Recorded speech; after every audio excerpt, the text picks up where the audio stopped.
നമസ്കാരം, ഞാൻ ജ്യോതിഷരണം വേണു മഹാദേവ്. നമ്മൾ ലോകപ്രശസ്തമായ ആറ്റുകാൽ പൊങ്കാലയുടെ ഒരു വിശിഷ്ട അവസരത്തിലാണ് നിൽക്കുന്നത്. അപ്പോൾ പൊങ്കാല എന്ന് പറയുമ്പോൾ പ്രത്യേകിച്ചും ആണുങ്ങളെക്കാൾ സ്ത്രീകളുടെ മനസ്സിൽ ഒരു വലിയ ഐശ്വര്യത്തിൻ്റെയും അവരുടെ ഒരു അഭിമാനത്തിൻ്റെയൊക്കെ ഭാഗമായ ഒരു വലിയ സന്ദർഭമാണിത്. കാരണം അവർക്ക് അഭിമാനിക്കാവുന്നൊരു സന്ദർഭമാണ് പൊങ്കാല. ലോകത്ത് നമ്മൾ ആണുങ്ങളെ സംബന്ധിച്ച് ഏറ്റവും നമ്മൾ അഭിമാനിക്കുന്നൊരു സാഹചര്യമാണ് ശബരിമല സീസൺ വരുന്നതും മാലയിടുന്നതുമൊക്കെ. അതുപോലെയാണ് സ്ത്രീകളെ സംബന്ധിച്ച് ആറ്റുകാൽ പൊങ്കാല എന്ന് പറയുന്നത് അവർക്കൊരു വലിയ അവരുടെ തന്നെ ഒരു ആഘോഷവും അവരുടെ തന്നെ അവകാശപ്പെട്ട ഒരു ആഘോഷവുമായിട്ട് കണക്കാക്കുന്നൊരു സമയമാണ്. അപ്പോൾ അത്രയും മഹനീയമായൊരു സന്ദർഭമാണ് പൊങ്കാല എന്ന് പറയുമ്പോൾ. നമ്മൾ അതിൽ ഏറ്റവും ശ്രേഷ്ഠമായിട്ട് എടുക്കേണ്ട ഒരു കാര്യം പൊങ്കാലക്കലം, അതായത് മണ്ണ് കൊണ്ടുള്ള പൊങ്കാലക്കലം.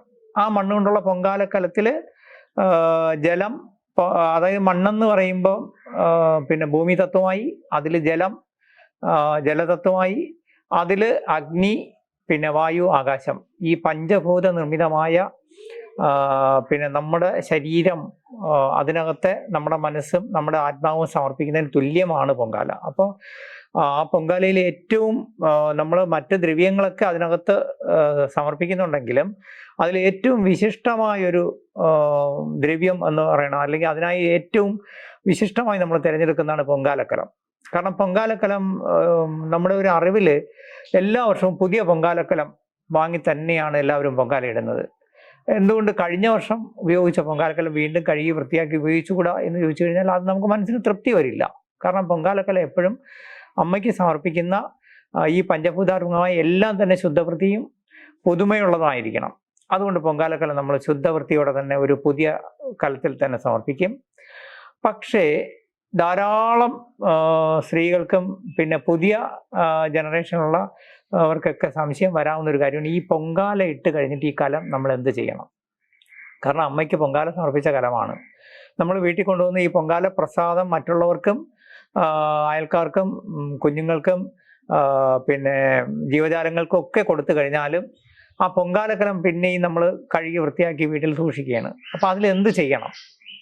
ഇതിനുള്ള ഏറ്റവും നല്ല ഒരു താന്ത്രികമായ ഉത്തരം ശരിക്കും പറഞ്ഞു കഴിഞ്ഞാൽ പൊങ്കാലക്കലം നമ്മൾ വീട്ടിൽ പിന്നീട് അങ്ങോട്ട് നമ്മുടെ വീട്ടിൽ ഉപയോഗിക്കുന്ന നിത്യവും അന്നത്തിന് ഉപയോഗിക്കുന്ന അരി, കുറച്ച് അരിയെങ്കിലും അതിൽ ശേഖരിക്കുകയും നമ്മൾ നിത്യവും ആഹാരത്തിന് വേണ്ടി നമ്മൾ അരി എടുക്കുമ്പോൾ, അരി ഇടുമ്പോൾ ഈ പൊങ്കാലക്കലത്തിൽ സൂക്ഷിച്ചുള്ള അരിയിൽ നിന്ന് ഒരു നുള്ള അരിയുടെ അതിൽ ഉപയോഗിച്ചാൽ തീർച്ചയായിട്ടും വീട്ടിൽ അന്നത്തിന് അല്ലെങ്കിൽ ധാന്യത്തിന് ബുദ്ധിമുട്ടോ അല്ലെങ്കിൽ നമുക്ക് കഷ്ടതയോ വരില്ലെന്നും നമുക്ക് ദാരിദ്ര്യം വരില്ലെന്നും ഒക്കെയാണ് പഴയ മുത്തശ്ശിമാർ പറഞ്ഞ് നമ്മളെ പഠിപ്പിച്ചിട്ടുള്ളത്.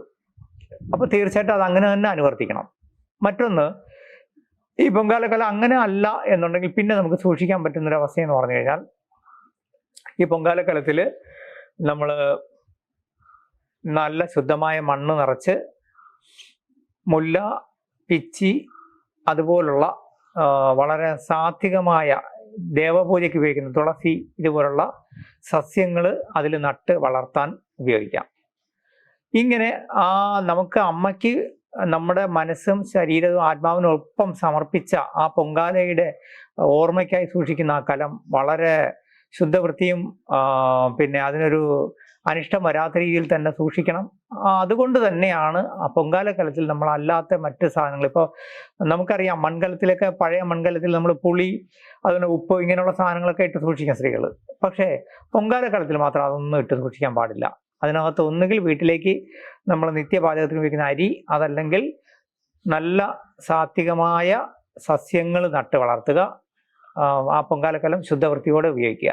അത് നമുക്ക് പിന്നീടുള്ള കാലത്തും നമുക്ക് ആ അമ്മയുടെ ചൈതന്യത്തിൽ നിന്ന് കിട്ടിയ ചൈതന്യം കുടുംബത്തിൽ നിലനിൽക്കാനും നമുക്ക് അതിൽ നിന്ന് ഐശ്വര്യം ഉണ്ടാകാനും ഗുണമാകും. അങ്ങനെ ചെയ്യണമെന്നാണ് പൂർവികരായ മുത്തശ്ശിമാരും അതുപോലെ തന്നെ താന്ത്രിക അനുഷ്ഠാനം അറിയാവുന്നവരൊക്കെ പറയുന്നത്. അങ്ങനെ തന്നെ ചെയ്യണം നിങ്ങൾ. അങ്ങനെ ആവട്ടെ. അമ്മ എല്ലാവരെയും അനുഗ്രഹിക്കട്ടെ.